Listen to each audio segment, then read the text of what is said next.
sobre o tema Ensino de História para alunos surdos, produtos pedagógicos e saberes práticos, convidamos a senhora Camila Matos, a senhora Tuane Lameirão e o senhor Paulo José dos Santos.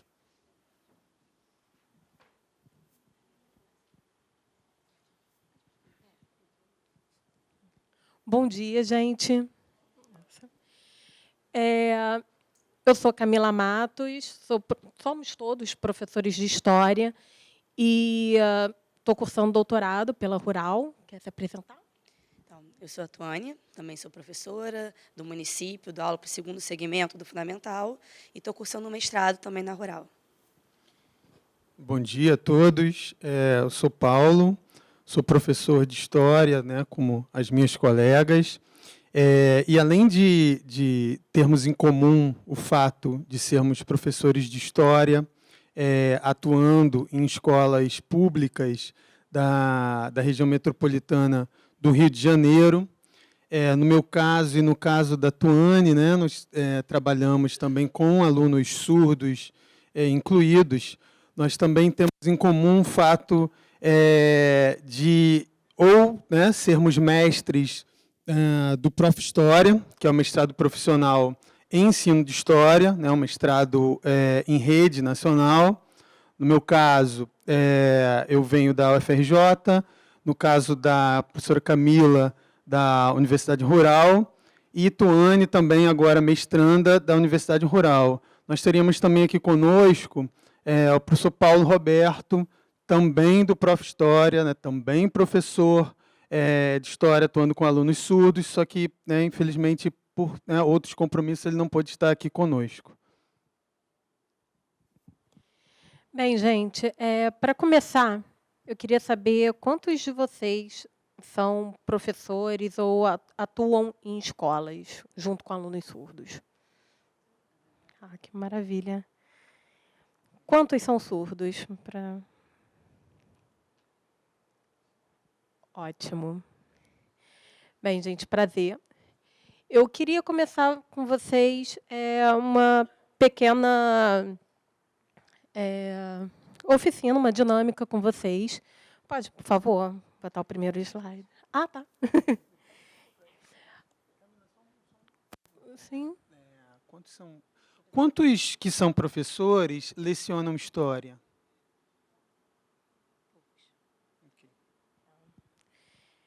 Então, gente, eu queria começar com vocês com uma imagem de um quadro. Eu quero começar sem dar muitos detalhes sobre essa obra. Eu queria que vocês, de início, me descrevessem um pouco o que vocês veem nessa obra. Podemos? Se quiserem, eu passo aqui o microfone.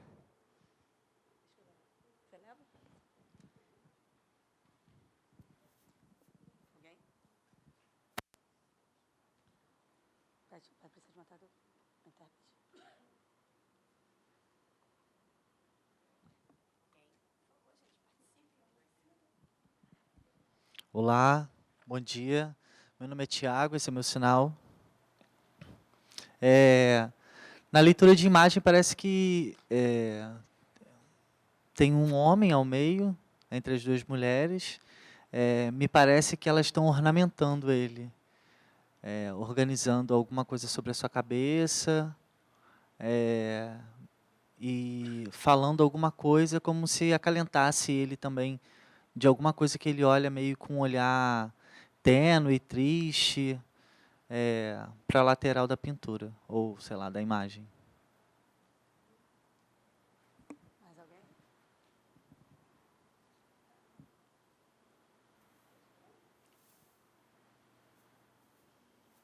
As pessoas estão muito tímidas, todo mundo com vergonha. Mais ninguém, gente? Bem, não tem uma resposta certa para isso. Essa é uma primeira etapa, na verdade, de uma análise de imagens. Qual o objetivo dessa dinâmica aqui, em primeiro lugar? Alguém que tem conhecimento dessa imagem? Alguém já a viu anteriormente? Para poder saber do que ela se trata? Não? Então, o objetivo é o quê? Nós, como professores, nós já temos um conhecimento prévio e, muitas vezes, nós nos deslocamos do lugar do aluno. A gente não consegue entender, às vezes, porque o aluno tem uma dificuldade em algo que, nossa, é tão fácil para a gente. E, no caso do aluno surdo, a gente tem a dificuldade, muitas vezes, do conhecimento prévio do aluno. A gente sabe que são poucos os materiais acessíveis ao surdo, o que dificulta a inserção deles, muitas vezes, nas aulas, no caso da nossa proposta das aulas de história. E como trabalhar, muitas vezes, frente a isso? Nós somos os primeiros trabalhos, podemos dizer, na área de ensino de história para surdos. É um tema que vem ganhando visibilidade recentemente, mas que tem pouco material produzido. E, a partir daí, a gente está tendo que começar esse novo momento. E o objetivo dessa dinâmica é justamente mostrar isso. Uma possibilidade que a gente tem. Depois vocês vão ver, a minha proposta é justamente com análise de imagens, junto com os surdos. E, Tiago, né? Seu nome? Tiago, você chegou bem perto. Para quem não conhece essa imagem, o nome dela é Hércules na corte de Ônfale. O mito de Hércules, ele começa, né, acho que a maioria tem algum conhecimento sobre Hércules, né, conhecido pela força, um semideus grego, e tem uma passagem no mito na qual Hércules ele é vendido como escravo. Ele tem uma briga e, a partir disso, ele é vendido como escravo na corte de Ônfale. Ônfale é a rainha dessa corte. Ela se apaixona por Hércules e Hércules também se apaixona por ela. E esse quadro ele representa esse momento. Como ele foi vendido como escravo, ele se apaixonou por ela, ela chega a lhe dar a liberdade, apaixonada por ele, só que ele nega essa liberdade para poder estar ao lado dela. E, para poder participar da corte, ele se aceita ser ornamentado como mulher. Esse quadro está mostrando isso. São as mulheres da corte colocando Hércules, conhecido pela coragem e a força, como sendo ornamentado como uma mulher. Esse quadro ele é um quadro renascentista e ele retrata isso. Na Idade Média, hoje, nós já não temos mais esse código, nós não participamos desse código, mas ele era utilizado na Idade Média como um lembrete, como uma piada.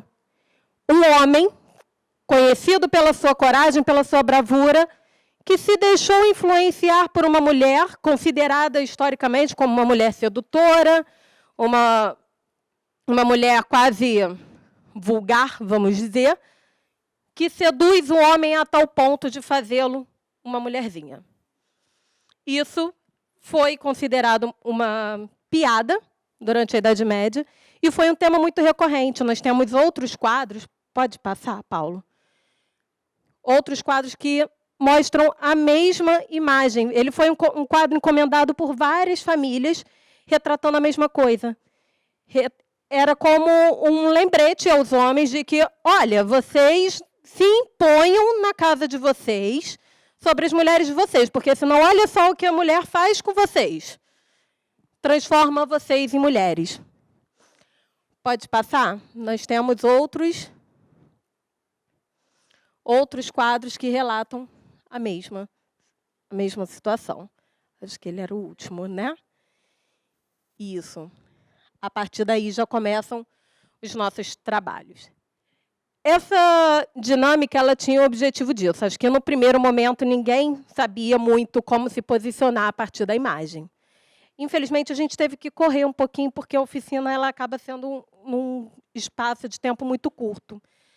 Mas, nesse primeiro momento, todos nós tivemos dificuldades em analisar essa imagem.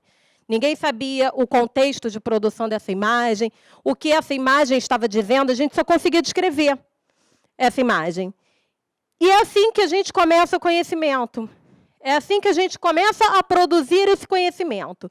E é isso que eu queria propor com vocês, e é isso que eu defendi na minha dissertação, que é a gente ir produzindo junto. Infelizmente, na dinâmica, esse junto teve que ser muito corrido. Mas é isso, essa é a nossa proposta. Tá bom? Então, quando a gente trata do ensino de história, a aula de história ela acaba sendo uma aula muito pautada pela oralidade, muito pautada na leitura e escrita de textos. E a gente sabe que, para o aluno surdo, esse caminho, esse hábito do professor de história, ele traz problemas. Então, assim, começar com imagens também, a nossa apresentação, é mostrar que um dos caminhos, talvez um dos mais importantes caminhos, uma das mais importantes possibilidades para se trabalhar a história com alunos surdos, seja o uso de imagem, considerando a experiência visual do surdo. No nosso mestrado, no Prof. História, nós produzimos materiais, são chamados produtos didáticos, que são voltados justamente para que o professor, no nosso caso, de história, para que o professor ele possa ter outras possibilidades, outros recursos para trabalhar em sala de aula. Como as nossas pesquisas foram sobre a questão do ensino de história para alunos surdos, então nós produzimos, ou estamos produzindo, como é o caso da Tuane, materiais nesse sentido.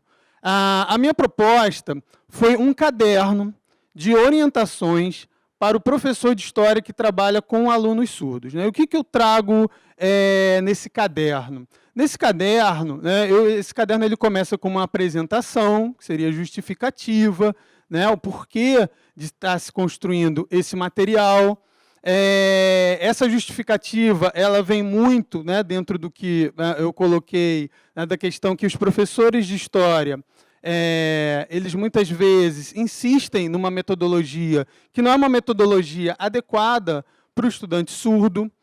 Eu fiz uma pesquisa com colegas, professores de história, que acabaram revelando que esse é o caminho, que é o caminho mais utilizado para trabalhar com os alunos. Então, a proposta do caderno é justamente oferecer essas outras possibilidades, uma vez que nas entrevistas que esses professores realizaram comigo, eles colocaram que, entre outras coisas, não tinham a formação adequada para trabalhar com aluno surdo, colocaram que, por não ter essa formação adequada, eles não sabiam como trabalhar com esses alunos. Então, o caderno ele vai nesse sentido, não de oferecer, evidentemente, que uma resposta, uma solução para o problema, mas um auxílio, um primeiro contato que esse professor ele possa ter com possibilidades de trabalhar de uma forma mais adequada com alunos surdos.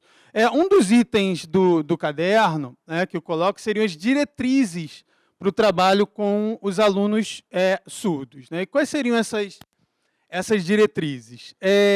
A primeira diretriz ali que eu coloco seria aprenda e use Libras.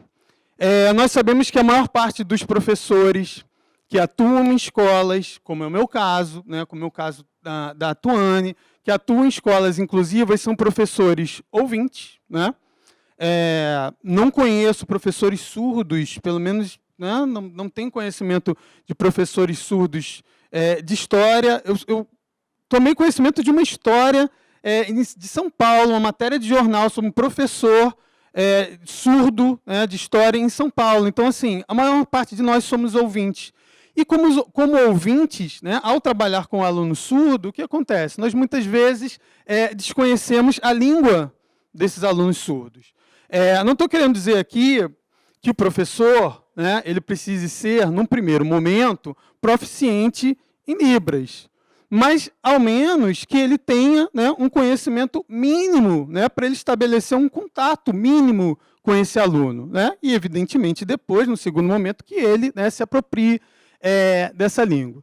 Segundo ponto seria inclua o aluno surdo desde o planejamento. Porque o que acontece? Muitas vezes o professor, né, ele já pensa lá na atividade, no que ele vai fazer, né, e aí lá no início do ano, quando nós temos nas nossas escolas as reuniões para planejar o ano, a gente esquece do aluno surdo. A gente faz um planejamento pensando numa aula, né, geral, numa aula para ouvinte, e a gente esquece que tem aquele aluno surdo em sala de aula. Então, é preciso fazer esse planejamento. E esse planejamento ele não pode ser feito professor isoladamente, professor individualmente.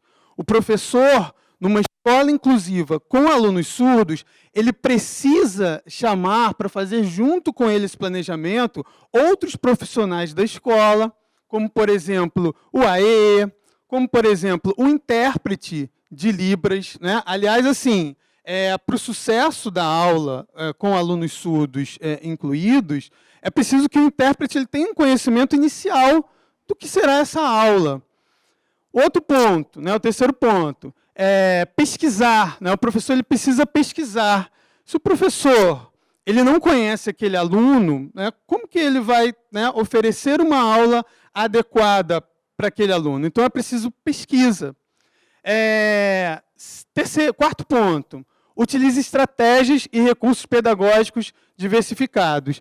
E aí, assim, né, um pouco do que fizemos aqui, né, muito rapidamente, por conta do tempo, na dinâmica, e mais para adiante eu vou apresentar algumas possibilidades, né, porque muitos colegas, né, que não têm tanta familiaridade assim com a educação de surdos se perguntam, mas o que eu posso fazer? Né, então, a gente vai tentar mostrar alguns caminhos, né, que o colega pode fazer. 5, promova a participação e integração de todos os alunos. Né? Por que eu coloquei ali o todos em caixa alta? Volto a dizer, a minha experiência não é numa escola específica para alunos surdos. A minha experiência é em uma escola inclusiva.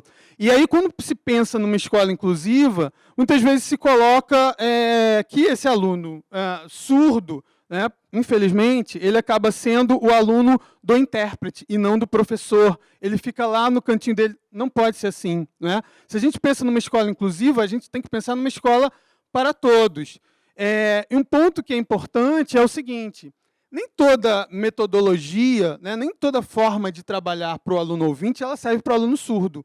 Mas toda forma de metodologia, toda estratégia que é possível usar com o aluno surdo, você usa com o ouvinte também.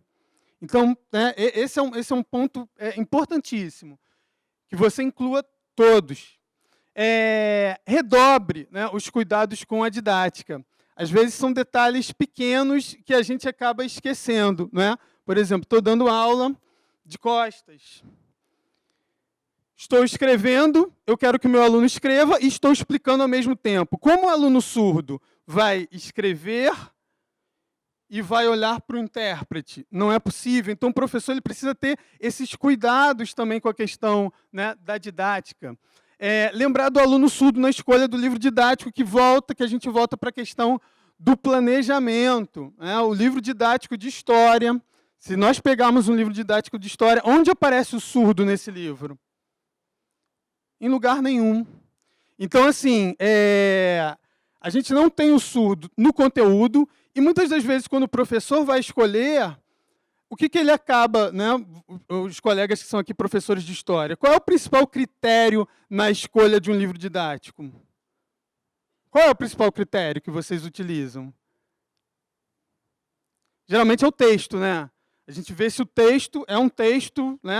O texto é bacana, tem exercícios interessantes, e aí eu vou escolher. Não. Se você tem alunos surdos, não dá para você pensar só no texto. Você tem que pensar também, por exemplo, na questão das imagens. Esse é um livro, né? O livro que você está escolhendo como seu livro didático é um livro em que ele apresenta imagens que podem ser trabalhadas junto com esse aluno surdo. Então, é preciso pensar também nesses outros, né, critérios na hora da escolha. Tem respeito linguístico. Quando o professor, ele pega o professor de história, que adora falar, que adora escrever, que adora que os alunos escrevam, quando o aluno surdo escreve o texto, o professor vê, não entendi nada, né? O professor ele precisa entender que a língua portuguesa ela é a segunda língua desse aluno surdo. Então, ao tomar contato com esse texto do aluno surdo, seja uma resposta de uma questão, né, seja um texto que o professor pediu para produzir ali durante a aula, o professor ele precisa manter, né, aí, claro, sempre, né, com a ajuda do intérprete, caso ele não domine Libras, manter um diálogo com esse aluno e questionar o que você, né, quer dizer com isso. Né? Então, ter esse respeito, né, entender, compreender a dificuldade daquele aluno, né, para escrever o texto em língua portuguesa e dialogar com ele, porque muitas vezes o aluno ele não soube se expressar por escrito, mas se você conversar com ele, né, se ele usando Libras, muitas vezes você vai descobrir que ele compreendeu a explicação que foi feita. Compartilhe experiências, que na verdade é o que a gente está, né, fazendo aqui. Muitas das vezes as experiências dos professores elas acabam ficando, né? Só um parênteses aqui, na verdade não é um parênteses, mas eu participo nesse momento de um curso, eu faço um curso no DESU sobre a construção de materiais didáticos voltados para o aluno surdo. E aí, durante a última aula, uma colega colocou, mas não existem trabalhos, né, não existem estratégias específicas voltadas para o ensino de determinada matéria para o aluno surdo. Acredito que elas existam, mas muitas vezes o que acontece? Elas estão lá na sala de aula, elas não são repassadas, o professor ele faz aquele trabalho, mas muitas vezes aquele trabalho ele fica ali restrito àquela sala de aula, muitas vezes ele fica restrito a uma escola, então esses trabalhos eles precisam ser divulgados, né? Eles precisam ser compartilhados. E ali, né, a última das diretrizes, que é o milite pela inclusão. Né? Então, novamente, né, estou falando, no meu caso, de uma experiência de escola inclusiva. E aí, assim, não dá também para a gente só querer culpabilizar o professor, né? Colocar o professor não sabe trabalhar com aquele aluno surdo. A gente precisa também cobrar, no caso de uma escola inclusiva, quando a gente fala dessa escola, a gente está falando de uma escola inclusiva que ofereça uma qualidade de ensino. Né? Não é só colocar o aluno surdo dentro da escola. E a quem cabe essa qualidade do ensino? Somente ao professor? Não. O professor, nós precisamos também cobrar, né, dos governantes, cobrar dos gestores essa qualidade de ensino. Eu queria até aproveitar esse momento aqui, né, e colocar para vocês que eu venho de uma rede, né, que é a rede municipal de Duque de Caxias. Nesse momento, na escola onde eu trabalho, das 4 turmas do 2º segmento com alunos incluídos, só surdos, né, alunos surdos incluídos, somente 2 delas estão com intérprete. Ou seja, cadê o direito, né, desses alunos? E nós temos, inclusive, né, aqui, né, nesse evento, intérpretes que sabem muito bem da situação precária, da situação difícil, né, que esses profissionais eles acabam sendo submetidos. Então, a gente precisa lutar, a gente precisa brigar por isso também. Né? A gente não pode ficar lá só esperando, a culpa é só do professor, então o professor que tem que dar o seu jeito. Não, o professor dá o seu jeito, né? Porque a gente está pensando no outro, a gente está pensando no nosso aluno surdo, a gente quer oferecer o melhor, mas a gente também tem que cobrar, né, dos governantes, né, a gente tem que fazer essa cobrança aí de quem, né, também deve estar conosco para que essa inclusão seja uma inclusão de qualidade. Dentre as propostas, né, que foram, na verdade, assim, no trabalho que eu realizei, tanto dentro da Escola Santa Luzia, quanto depois, né, trabalhado, aperfeiçoado dentro do mestrado, uma das primeiras, né, possibilidades aqui que eu apresento para vocês, de trabalho com esse aluno surdo, seria o chamado roteiro imagético. Né? O que é o roteiro imagético? É mais ou menos o que a gente fez aqui no começo. Né? A gente, ao invés de fazer aquele trabalho em que o professor ele começa pelo texto, ele começa pela fala, ele inicia o trabalho dele pela imagem. Ele conduz a narrativa dele, ele conduz a aula dele a partir da leitura de imagens, né? No caso, você pode passar, eu não vou ali ler os objetivos. Ali a gente tem 2 exemplos, né, de roteiro, de 2 assuntos, 2 temas da história, né, que foram trabalhados com esse roteiro imagético. A gente tem ali um sobre a Segunda Guerra Mundial e a gente tem ali um sobre o Segundo Reinado, né? O primeiro que eu comecei a trabalhar foi o da Segunda Guerra Mundial, né? Isso antes até de entrar para o mestrado, e o do Segundo Reinado já dentro do mestrado, né? Então, qual é a proposta? A proposta é justamente a gente começar, primeiro, como é que é feita essa leitura? Como nós fizemos aqui, perguntar para alunos, surdos e ouvintes, né? Pedir para eles descreverem a imagem, fazer a descrição da imagem. Está certo ou está errado? Não importa se está certo ou está errado, ele vai fazer a descrição. O que ele vê ali? E aí vem a segunda etapa. A partir do que o aluno vê, o professor, né, ele traz ali as suas informações, ele traz o seu conhecimento, ele traz os conteúdos. E aí a gente tem uma terceira etapa também, né? Nessa terceira etapa, a gente pode trazer discussões não necessariamente... porque, por exemplo, quando a gente coloca ali Segunda Guerra Mundial e a gente traz uma imagem do Holocausto, o professor ele não precisa ficar somente no conteúdo ali Holocausto. Ele pode extrapolar. Ele pode, por exemplo, colocar, né, questões ligadas ao genocídio hoje em dia, ao preconceito nos dias atuais. Não sei se vocês conseguem, acredito que sim, visualizar a imagem ali do Holocausto. Eu coloco no filtro azul. Por que eu estou colocando no filtro azul? Né? De certa forma, para fazer uma associação, buscar, né, trazer o aluno surdo para dentro desse conteúdo da história. Se ele não está lá no livro didático, então a gente tem que construir um conteúdo de história em que esse aluno esteja presente. Então, como eu tentei, né, com a minha tentativa de aproximar, pegar a imagem do Holocausto e colocar ali o filtro azul para lembrar, né, da cor azul. Vejam, na verdade, isso não surgiu também do nada, surgiu de uma dúvida de uma aluna surda. Né? Ela quis saber se durante o período do Holocausto, os surdos também haviam sido mandados para campos de concentração. Então, da dúvida dela, né, a gente tem aí essa inserção para poder trabalhar essa questão. Lá no Segundo Reinado, né, eu tentei inserir a presença surda e a escolha para trabalhar o Segundo Reinado no caderno, né, e na dissertação não foi à toa. Essa escolha foi justamente por conta da inauguração do INES, né, da fundação do INES, durante o período do Segundo Reinado. Então, as imagens ali que evocam tanto a fachada do INES, quanto ali o livro do Flauzino, né, o primeiro dicionário de língua de sinais aqui no Brasil, né, eles são para a gente forçar mesmo, e o professor tem que fazer isso, o professor tem que forçar, né, já que o livro didático não traz isso, o livro didático de história, a gente tem que forçar essa história, colocar essa história dos surdos. Pode. Não vai dar para passar todo, né?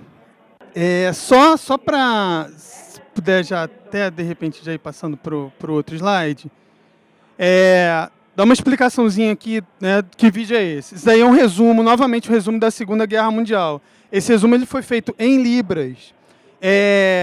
Só tem um aluno surdo nesse vídeo. Tá? Todos os outros alunos são alunos ouvintes. Né?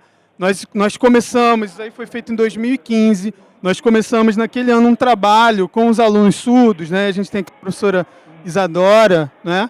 Foi a professora de Libras. Nós começamos ensinando Libras no segundo segmento do ensino fundamental para alunos ouvintes na nossa escola. Então, ao final do ano, fizemos um trabalho, no caso esse foi trabalho de história, em que alunos ouvintes interpretavam em Libras um resumo do conteúdo Segunda Guerra Mundial. Né? Então, quando eu falei lá no início de uma escola inclusiva para todos, a gente fala também do aluno ouvinte. Não adianta nada o ouvinte precisa saber Libras, porque como que ele vai, né? Ele precisa se comunicar com o seu colega surdo, porque senão o aluno surdo dentro da escola inclusiva, ele vai continuar excluído. Né? Precisa esse diálogo. Então, essa é uma forma também, né, da gente buscar esse diálogo, essa aproximação entre os alunos surdos e ouvintes. Aí a gente já tem as avaliações, né? As avaliações, também uma proposta de avaliações também em Libras, né? Fizemos primeiro um teste, o teste em Libras. Esse teste em Libras feitos por alunos surdos e ouvintes também. Não era uma avaliação só para alunos surdos, era uma avaliação para surdos e ouvintes, né? Aí, como que o aluno ouvinte ele faz um teste em Libras? Fizemos o vídeo, né? Vai começar a rolar aí o vídeo.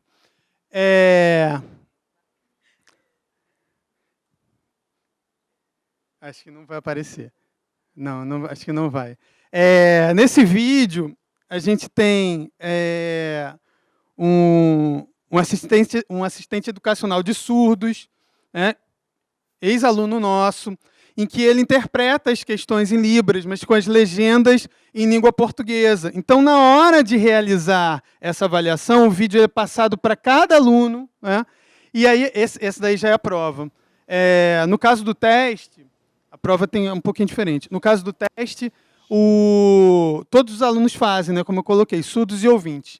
Sendo que o vídeo ele é apresentado individualmente para cada aluno, e aí o aluno surdo responde em Libras, e o aluno ouvinte responde oralmente em língua portuguesa.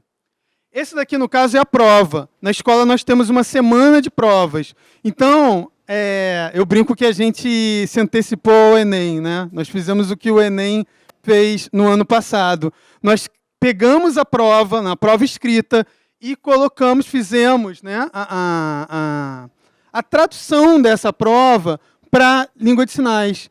Então, no momento da realização da prova, esse vídeo ele foi exibido para que os alunos ouvintes, né, pudessem realizar, né, com mais tranquilidade essa prova, e até mesmo, né, com relação ao intérprete, porque uma dificuldade que a gente acaba encontrando na sala de aula inclusiva com relação ao intérprete, o intérprete, praticamente, né, quem é intérprete aqui sabe disso, na hora da prova, na hora da avaliação, ele é requisitado por todos os alunos ao mesmo tempo, né? Então, de certa forma, aí é também para dar, né, um alívio ao intérprete. E eu queria, né, finalizar e passar aqui para, né, as minhas colegas, só colocar, né, fazer aqui uma colocação sobre o intérprete.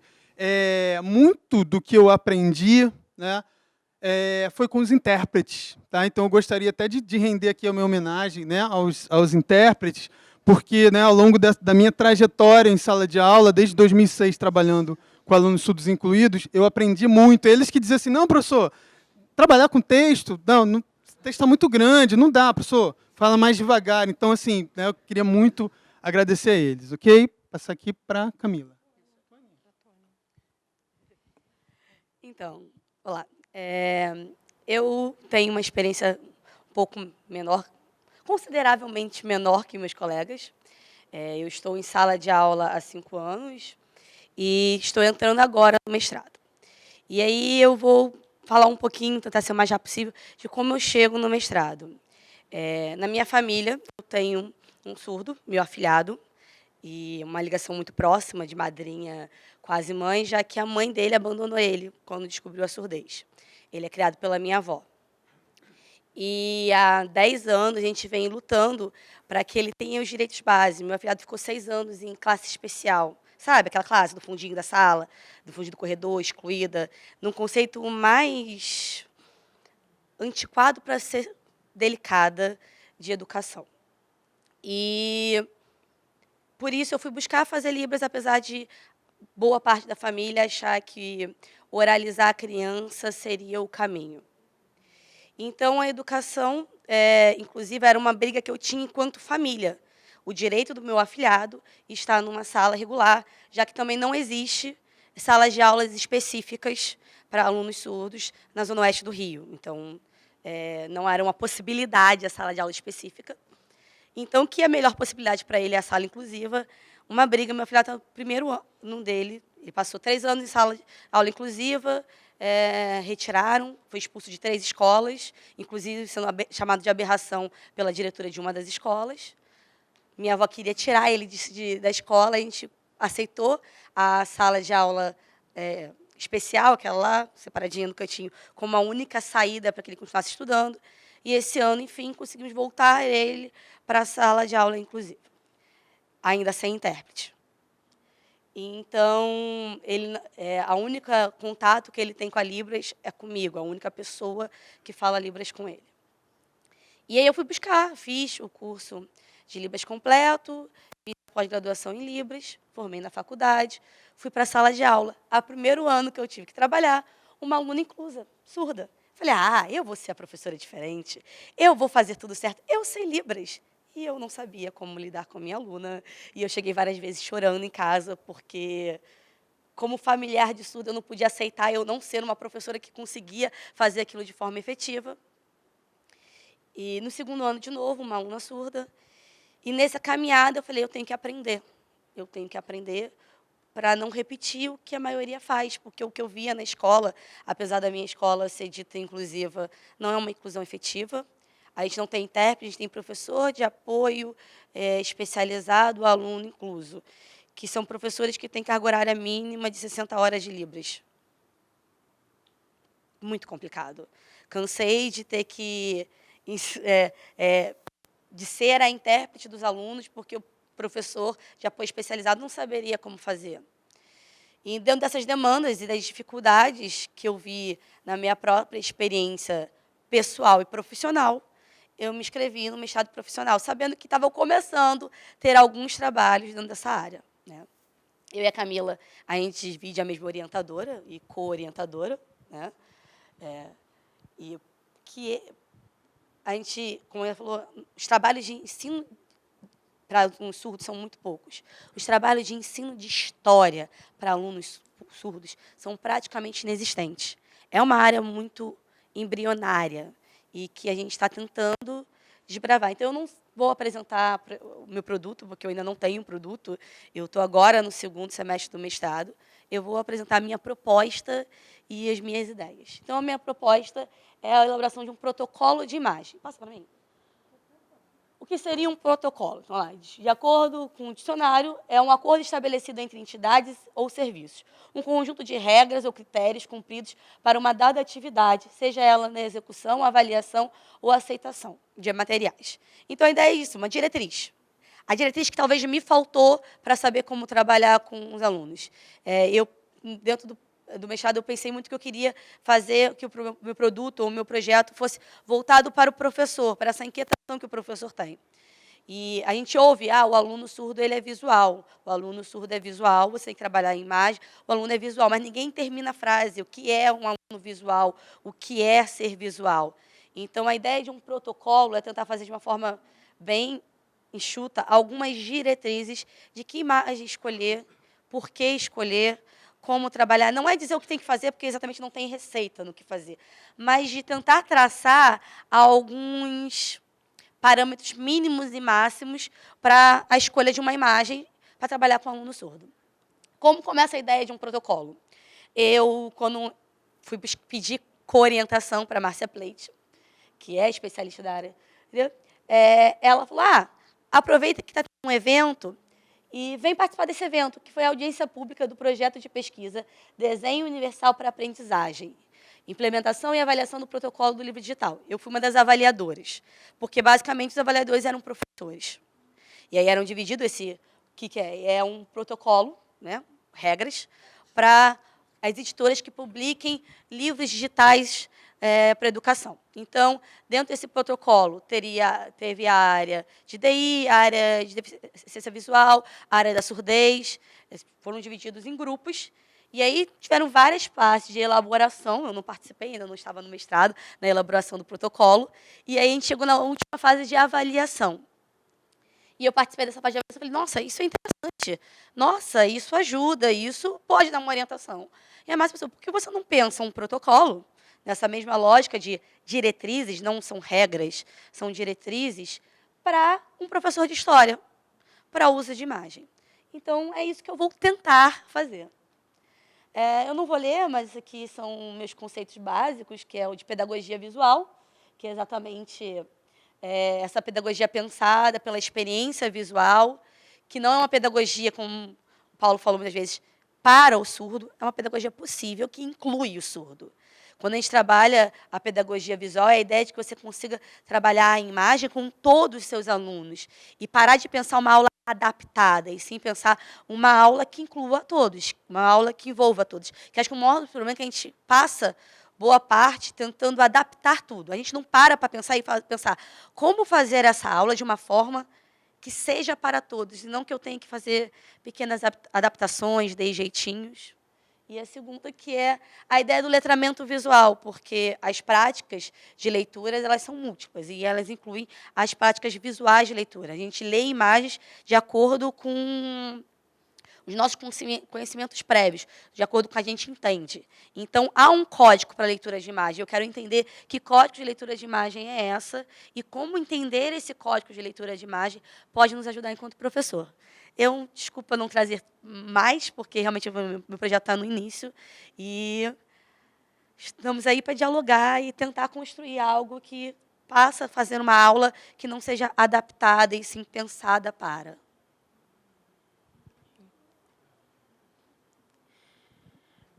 Bem, gente,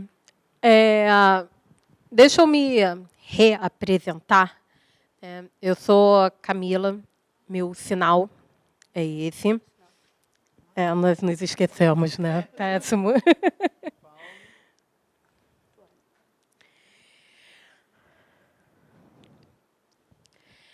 Bem, eu não tenho nenhum surdo, e mesmo assim eu comecei essa empreitada. Como que surgiu, na verdade, o meu interesse pelo tema? Eu sou filha de surdo. O meu pai, ele é surdo, ele se tornou surdo aproximadamente aos 4 anos de idade, ninguém sabe na família como. Aí surgem as lendas na família, né? Cada parente diz um motivo, mas nenhum médico conseguiu. O fato é, meu pai é surdo, minha mãe é ouvinte, hoje eles são divorciados, ele está casado com uma outra mulher surda, que quem é do INES possivelmente a conhece, a Marlene. Meu pai é o Marcelo, não sei se conhece. E eu, como filha de surdo, infelizmente, não posso dizer que eu conheço Libras. Ou melhor, eu conheço, mas não sou intérprete. Eu consigo dialogar, mas não de forma complexa ainda com pessoas surdas. Isso porque o meu pai, a formação dele foi toda de forma dita inclusiva, né? Ele é um surdo bastante oralizado, ele foi ter conhecimento da Libras já posteriormente. Ele tem conhecimento bastante complexo até de língua portuguesa, ele gosta muito de ler. E, durante a minha infância, o meu pai ele pedia para eu não falar com ele em Libras. Ou nem tentar gesticular, na verdade. A minha mãe ela é intérprete. Então, eu fui aquela criança que eu, e também a minha irmã mais nova, nós crescemos com um surdo dentro de casa, no qual a gente ou se comunicava com ele a partir de gestos familiares, né? Eu costumo brincar que é a nossa língua familiar, né? São os sinais que só nós entendemos, nós nos comunicamos super bem, mas com qualquer outro surdo que chegue, rola uma dificuldade. E a comunicação era sempre assim, ou diretamente com meu pai, que nos entendia, com os pouquíssimos sinais básicos de Libras, que ele nos ensinou, ou permeada com a minha mãe. A minha mãe traduzia para o meu pai, e era assim a nossa comunicação. Foi depois da adolescência, depois de adulta, principalmente quando ele se casou com uma outra mulher surda, que aí surgiu a necessidade, tem agora uma outra pessoa surda com a qual eu tenho que me comunicar. E aí que surgiu a necessidade e a vontade de buscar a Libras. Infelizmente, foi justamente naquela época que surge o trabalho, e aí eu tive que largar o curso de Libras. Então, o meu conhecimento de Libras ele é um conhecimento parco. Eu, diferente da Tuane e diferente do Paulo, eu não tenho como chegar e dizer uma experiência como professora com alunos surdos, eu não tenho isso. Mas a minha vontade, o que me motivou, nessa pesquisa foi realmente essa perspectiva familiar. Foi o meu pai e,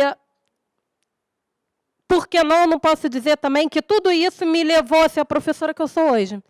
Porque, com certeza, quando eu olho para os meus alunos, eu tenho um olhar um pouco diferenciado, inclusive porque a história ela não está só na sala de aula, a história está no mundo. Então, todo o meu conhecimento histórico, ele também está junto ali com meu pai, dentro dos diálogos que eu tive com ele, não dentro da Libras, dentro de uma outra linguagem, mas está ali. E aí, quando eu comecei o meu mestrado, logo, não, eu vou querer falar sobre ensino de história para surdos, mesmo eu não sendo professora de surdos, eu vou nessa. E fui, primeiro passo, vamos ver o que já foi produzido sobre. E não foi produzido. Quando eu fui pesquisar, eu fui no canal da CAPES, e não existia nenhuma dissertação, nenhuma tese sobre ensino de história para surdos. Você tem alguns trabalhos sobre surdez, a maioria na área da educação ou na área das letras, mas nenhum sobre história. E aí eu fui perceber o quanto realmente a história ela é fechada. A história ela não está pensando em inclusão. A gente está aqui tentando lutando um pouco contra a correnteza nesse sentido. Né? Os nossos trabalhos eles estão tentando romper algumas barreiras que a gente ainda tem na área de história. Mas, mesmo assim, eu fui atrás disso. Na minha época da dissertação, tinha um artigo sobre ensino de história para surdos, e era isso que eu tinha. A partir daí, eu tinha que buscar o meu próprio caminho. Né? E eu fui atrás disso. Como o Paulo falou, o Prof. História ele tem a exigência do produto. Eu fui atrás desse produto. Né? O que eu posso montar para um sujeito surdo se eu nem sou professora de história ainda? Nunca dei aula para alunos surdos. Né? O que eu posso montar? E aí surgiu essa minha inquietação, na qual eu, lendo, a minha alternativa com o uso de imagens, ela não é uma alternativa que a Camila sonhou com isso, e a Camila pensou nisso. Não foi. Vários documentos do MEC indicam o uso de imagens, várias obras sobre pedagogos surdos, e inclusive entrevistas com surdos, eles indicam isso, né? O uso de imagens e de vídeos. Então, eu fui em busca dessa prática. E aí, quando eu fui pensar, caramba, o meu trabalho ele vai ser a primeira dissertação. Então, de alguma forma, pelo menos eu quero acreditar nisso, né? Professores de história, eles vão buscar no meu trabalho algum sentido para as aulas de história deles. E aí é uma coisa muito que começou a ser meio louca na minha cabeça, porque se meu trabalho é o primeiro trabalho pensado, e nós temos tantos surdos no ensino superior hoje, surdos bem-sucedidos dentro de suas áreas, esses surdos eles tiveram aulas de história. Eles foram letrados em história, eles têm conhecimento de história, eles produziram conhecimento. Onde está esse conhecimento? Essa foi a minha primeira inquietação. E é uma dificuldade, porque a gente tem um conhecimento imenso produzido por surdos, ao qual a gente não tem acesso. E, inclusive, isso daí é uma dificuldade para o professor, que ele nunca teve um sujeito surdo dentro de uma sala de aula e ele está com essa responsabilidade agora, sem ter de onde partir. Ele não sabe uma prática pedagógica que seja possível para esse aluno surdo. Ele não sabe uma prática pedagógica que possa ter bons resultados. Ele vai ter que começar, basicamente, na tentativa e erro. Isso daqui deu certo, então eu continuo. Isso daqui não deu certo, eu tento outra vez. É isso que esse professor vai estar fazendo. E, tendo ainda em vista o relato da Tuane de que a estrutura escolar ela está cada vez mais decadente e tornando mais difícil esse trabalho, imagina, né? Como que esse professor de história ele não está nessa dificuldade de tentar um caminho. E aí a minha primeira questão foi, se eu vou ensinar história, o diferencial da história para as outras disciplinas. O que torna história diferente de sociologia? é a questão do tempo. A história ela vai trabalhar com os temas dentro de uma não exatamente de uma linearidade, mas tem a dimensão temporal, que vai diferenciar a história. Então, a minha primeira possibilidade foi, eu vou montar, então, um produto possível de aplicação para alunos surdos, com o uso de imagens para trabalhar tempo histórico. Ok? E aí, o que eu procurei foi, a partir das imagens, poder elaborar com alunos noções de tempo histórico. Noções de tempo histórico que, aqui nessas sequências didáticas que eu trouxe, são as questões de permanência e ruptura. O que, ao longo do tempo, continua semelhante ao que foi e o que mudou desde então. E aí, essa primeira imagem, essas duas primeiras imagens, que são da Praça Mauá, que nos últimos anos, né, por conta das Olimpíadas, sofreu uma reformulação muito grande.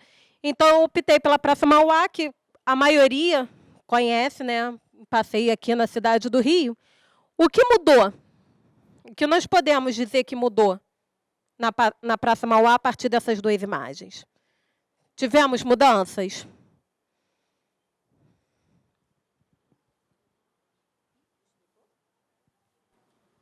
Som, oi, oi, oi. Oi, som, oi, oi, oi. O que mudou? Acho que não. Consigo, claro. 50 alunos. Sala de aula.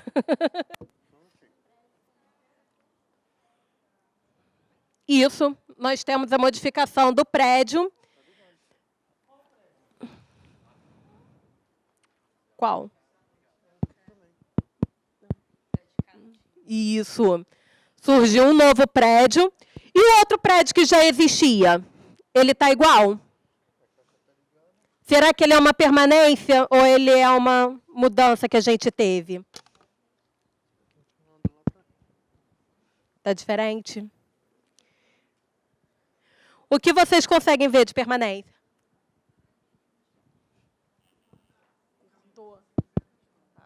Continua? Ah, tá. A gente continua tratando de ônibus, mas o formato deles mudou bastante. Não é isso? A função dele continua. Então, a função dele é uma continuidade que a gente pode apontar. O formato dele muda. Agora, além disso... Oi? Isso continua. Continua. Quem pega BRT sabe bem. Agora, como nós podemos organizar cronologicamente essas imagens? Qual é a primeira? Essa. Isso. Segunda. Terceira. E a quarta em cima.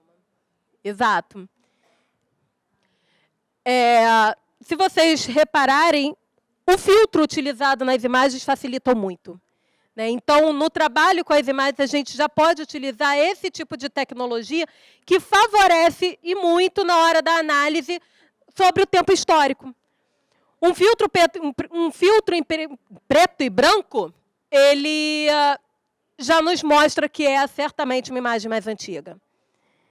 Isso já nos favorece na hora da análise. E aí, depois, eu fiz uma proposta, como a minha ideia era aplicar esse produto dentro do INES, eu fiz a proposta de analisar o próprio prédio do INES, o próprio espaço do INES, como uma ferramenta para você poder perceber dentro desse espaço as mudanças e continuidades.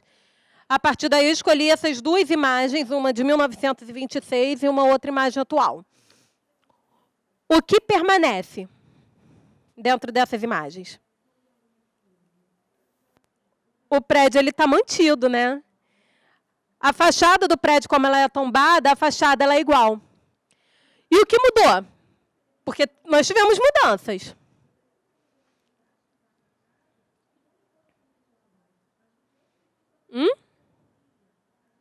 As árvores mudaram e os carros, exato. Olha só, a rua, a Estrada das Laranjeiras, gente, sem carro. Hoje você passa ali... Oi? Não sei se era trilho de bonde. Mas ela está praticamente deserta, essa estrada. Quem passa hoje ali, você vê ali, você mal consegue atravessar ali, né? Outra imagem que eu trouxe, uma aula antiga do professor Silvado, João Silvado, que a gente tem dentro do trabalho que o INES fez, né, de rememoração da instituição, é uma imagem, na qual, a partir dessa imagem, eu pediria para os alunos surdos eles compararem essa imagem com as aulas que eles têm hoje, dentro do INES. Essas práticas, elas continuam? O que, dentro dessa imagem, ela pode se assemelhar ao que eles têm hoje, dentro do INES? Porque ela foi praticada dentro do mesmo espaço, dentro da mesma instituição. Então, será que essa instituição ela também sofreu mudanças? E essa instituição ela permanece com algumas questões? Esse foi o meu objetivo ao analisar essas imagens.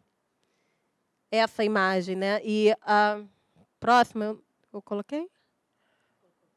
Coloquei. Uma outra imagem.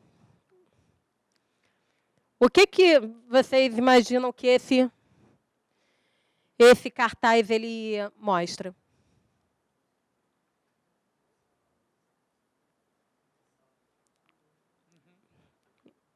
Era uma aula de oralização.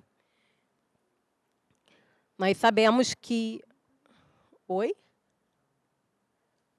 Falou? Não quer? A bola, eu acho que é uma técnica de fono para você perceber o movimento no abdômen, como você solta o ar no ato da fala.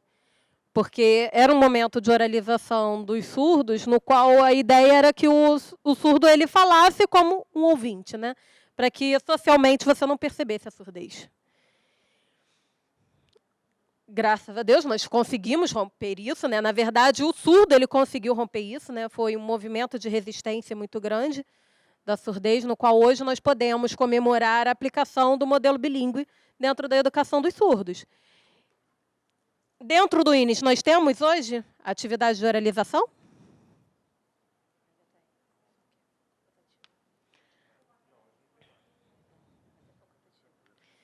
Mas o surdo ele é impedido de ser oralizado? É uma escolha familiar, é uma escolha pessoal dele. Ele escolhe se ele vai ser oralizado. Neste momento em que nós estamos, não era facultativo, era obrigatório. Ele era obrigatoriamente oralizado. E todo o ensino dele era a partir dessa oralização. Hoje, ele escolhe se ele quer ser oralizado ou não. O projeto político dele, o currículo dele é um currículo bilíngue. E essa é a mudança que nós temos hoje. Ok? A partir daí, acho que aí encerra, né? Foi. A partir daí, nós encerramos. Ok, gente? Obrigada. Temos pouquíssimo tempo, mas tem alguma pergunta, acho que uma ou duas, talvez caberia.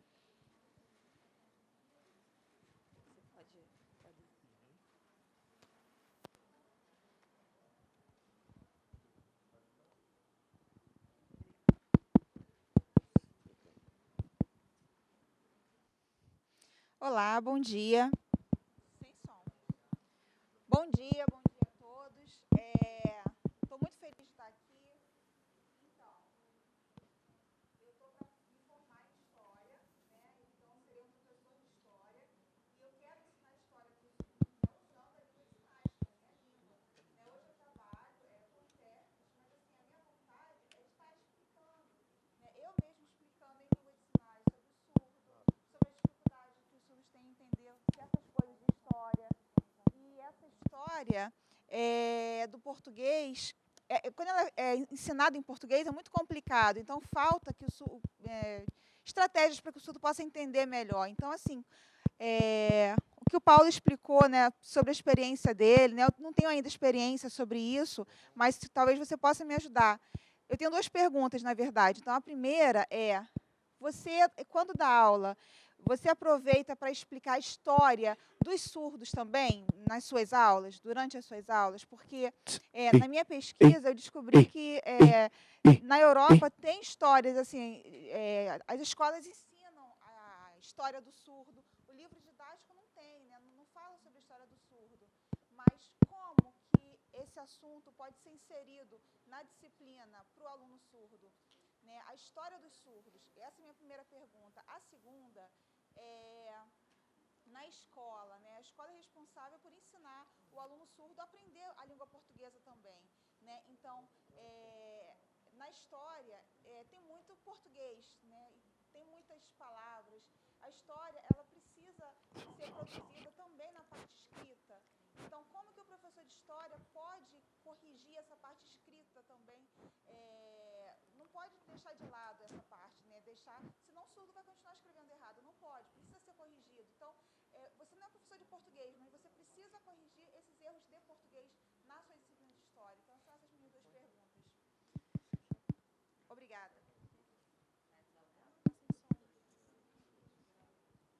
Gente, mais alguma pergunta? Que aí a gente responde em conjunto para poder poupar tempo. Mais nenhuma pergunta? Então, Paulo. Tá, deixa eu só, então, responder a questão primeira, né, que você colocou. Na verdade, até já havia mostrado ali a possibilidade do professor de história colocar a história dos surdos na sua aula. Em primeiro lugar, como eu disse, não tem isso no material didático, né? O livro didático, ele não faz não conheço nenhum livro didático que faça qualquer referência ao surdo. Então, o professor, ele precisa, nesse momento, né, que a gente não tem isso, nós, professores, precisamos construir esse material, né? Então, esse é o primeiro ponto. Segundo, quando eu fiz a entrevista com os meus colegas professores de história, eles apresentaram uma certa resistência a incluir essa história dos surdos, talvez por conta da dificuldade de não ter o material, né? Ou seja, é algo que é bem trabalhoso. E aí, como você está na faculdade de História, acho que